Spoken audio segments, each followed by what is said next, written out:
रेगिस्तान रेत के सुनहरे समंदर में बसा राजस्थान, जहां हर कण में वीरता की गाथाएं और हवा में लोक कथाओं की सांसें गूंजती है।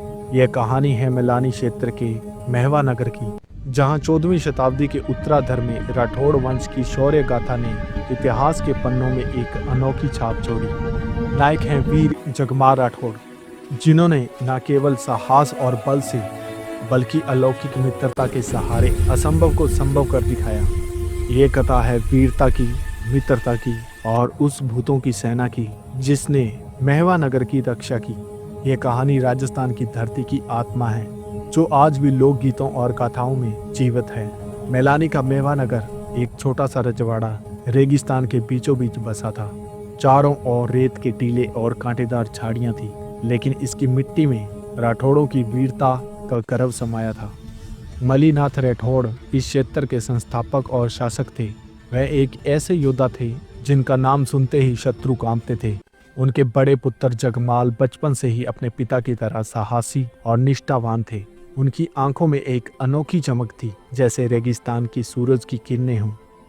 जगमाल का बचपन मैलानी की गलियों में बीता। वह अपने मित्र मेघ सिंह के साथ घंटों रेत के टीलों पर दौड़ते, तलवारबाजी सीखते और राठौड़ों की गौरव गाथाओं को सुनते। मेघ सिंह एक साधारण परिवार से था, लेकिन उसका हृदय राजकुमार से कम नहीं था। दोनों की मित्रता ऐसी थी कि लोग कहते थे जगमाल और मेघ एक ही आत्मा के दो हिस्से हैं। मेघ सिंह का सपना था कि वह एक दिन जगमाल के साथ कंधे से कंधा मिलाकर युद्ध लड़े और मैलानी की रक्षा करे, लेकिन नियति को कुछ और ही मंजूर था। जगमाल और मेघ की उम्र तब मुश्किल से 16 वर्ष की थी, जब एक दिन मेघ सिंह को तेज बुखार ने जकड़ लिया। मैलानी के वैद्यों ने हर संभव कोशिश की, लेकिन मेघ की हालत बिगड़ती चली गई। अपने अंतिम क्षणों में मेघ ने जगमाल का हाथ थामा और कहा कि मित्र, मेरी आत्मा भले ही शरीर को छोड़ दे, लेकिन मैं हमेशा तुम्हारे साथ रहूंगा। अगर कभी मैलानी पर संकट आए तो मुझे याद करना, मैं आऊंगा। जगमाल की आंखों में आंसू थे, लेकिन उसने मेघ के इस वादे को हृदय में संजो लिया। मेघ सिंह की मृत्यु ने पूरे महवा नगर को शोक में डाल दिया। जगमाल ने अपने मित्र की याद में एक छोटा सा स्मारक बनवाया, जहां वह अक्सर अकेले बैठकर मेघ से बातें करता था। मैलानी के लोग कहते थे कि मेघ की आत्मा अभी भी महवा नगर की रेत में भटकती है और अपने मित्र की रक्षा के लिए प्रतीक्षा कर रही है। और तभी उन दिनों 14वीं शताब्दी के उत्तरार्ध में राजस्थान के लिए उथल पुथल का समय था। दिल्ली सल्तनत कमजोर पड़ रही थी और गुजरात सल्तनत अपने प्रभाव को बढ़ाने में लगी थी। और तभी महवा नगर पर सुल्तान याकूब खान की नजर पड़ी। सुल्तान याकूब खान एक महत्वाकांक्षी और क्रूर शासक था। मैलानी जैसे छोटे रजवाड़ों को अपने अधीन करना चाहता था। उसे खबर मिली थी कि मलीनाथ राठौड़ अपनी सेना के साथ किसी अन्य युद्ध के लिए महवा नगर से बाहर हैं और राज्य की कमान उनके युवा पुत्र जगमाल के हाथों में है। याकूब खान को लगा कि यह बहुत ही सुनहरा मौका है। उसने अपनी विशाल सेना, जिसमें हजारों घुड़सवार, पैदल सैनिक और भारी हथियार थे, को महवा नगर पर हमला करने का आदेश दिया। जगमाल के पास उस समय मुश्किल से 300 सैनिक थे। इतनी बड़ी सेना के सामने वह कागज की तरह लग रही थी। याकूब खान की सेना ने रेगिस्तान को पार कर महवा नगर के निकट डेरा डाल लिया। उनके झंडे रेत में लहरा रहे थे और युद्ध के नगाड़ों की आवाज मैलानी की शांत हवा में शोर मचा रही थी। जगमाल ने अपने सैनिकों को एकत्र किया और युद्ध की रणनीति बनानी शुरू की, लेकिन सैनिकों के चेहरे पर भय साफ दिखाई दे रहा था। एक अनुभवी सेनापति ने कहा, राजकुमार, हमारी संख्या उनसे बहुत ही कम है, इसलिए हमें आत्मसमर्पण कर देना चाहिए, वरना महवा नगर तबाह हो जाएगा।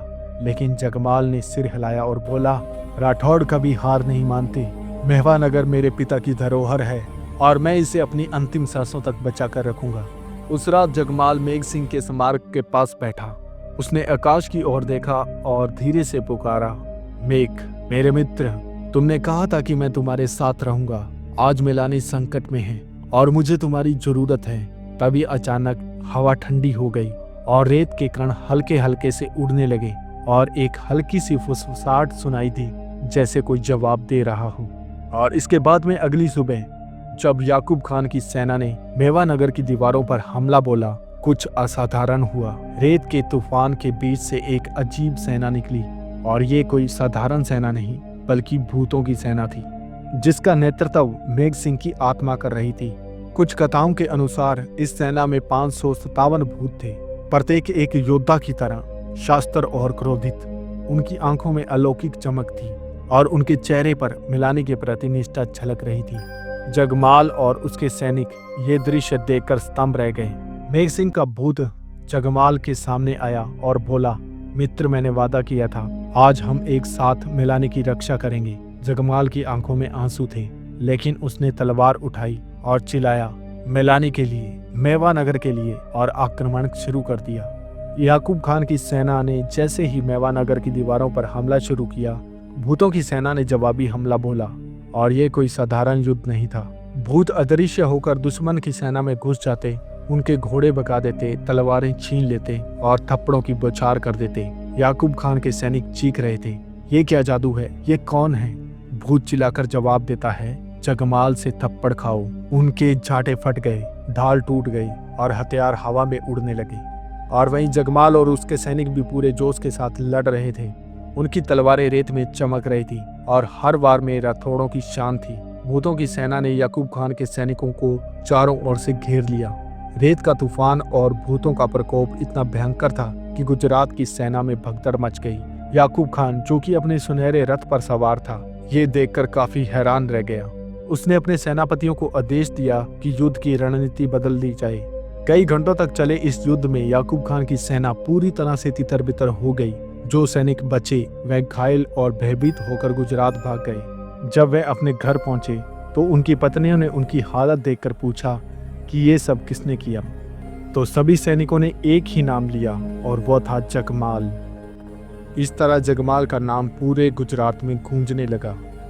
युद्ध के बाद जगमाल ने मेघ सिंह के स्मारक पर जाकर उनका धन्यवाद किया और जगमाल ने कहा, मेघ, तुमने मलानी को बचाया है, तुम मेरे सच्चे मित्र हो। तो मेघ की आत्मा ने जवाब दिया, जगमाल, मलानी मेरी भी मातृभूमि है, मैं हमेशा इसके लिए लड़ूंगा। इसके बाद में भूत की सेना रेत के तूफान में विलीन हो गई, लेकिन उनकी गाथा मेलानी की हवाओं में बसी है। जगमाल की इस विजय ने उन्हें मेलानी के इतिहास में अमर कर दिया। राजस्थानी कवियों ने उनकी वीरता को एक मोहरा दिया कि पग पग नेजा फाड़िया, पग पग फाड़ी ढाल, बीवी पूछे खान से, जग कितना जगमाल। अर्थात कदम कदम पर दुश्मनों की ढाल टूटी और सुल्तानों की पत्नियों ने पूछा कि यह सब किसने किया है, तो उनका एक ही जवाब था कि जगमाल। और ये दोहा आज भी मलानी के बाड़मेर में गाया जाता है। लोक कथाओं में ये कहानी मित्रता और निष्ठा की मिसाल बन गई। मेलानी के लोग आज भी मेघ सिंह के स्मारक पर दीप जलाते हैं और उन्हें मानते हैं, और उनका मानना है कि उनकी आत्मा आज भी मेवा नगर की रक्षा करती है। हालांकि ये कहानी मुख्य रूप से लोक कथा है, लेकिन इसमें कहीं न कहीं इतिहास भी छुपा है, क्योंकि 14वीं शताब्दी में राठौड़ वंश का मेलानी के ऊपर प्रभाव था और मलीनाथ राठौड़ एक वास्तविक शासक थे। गुजरात सल्तनत के आक्रमण उस समय आम थे और याकूब खान जैसे शासक का उल्लेख इतिहास में मिलता है। और भूतों की सेना का तत्व अलौकिक है, लेकिन ये राजस्थानी लोक संस्कृति का हिस्सा है, जहां आत्माओं और लौकिक शक्तियों का गहरा विश्वास था। ये कहानी राठौड़ों की वीरता और छोटे रजवाड़ों का प्रतिरोध दर्शाती है। इसी के साथ इस वीडियो को यहीं पे विश्राम देते हैं। तो ऐसी वीडियो देखने के लिए हमारे चैनल को कर लीजिएगा सब्सक्राइब, और वीडियो अच्छा लगे तो वीडियो को कर देना लाइक और कमेंट में लिखना जय जगमाल।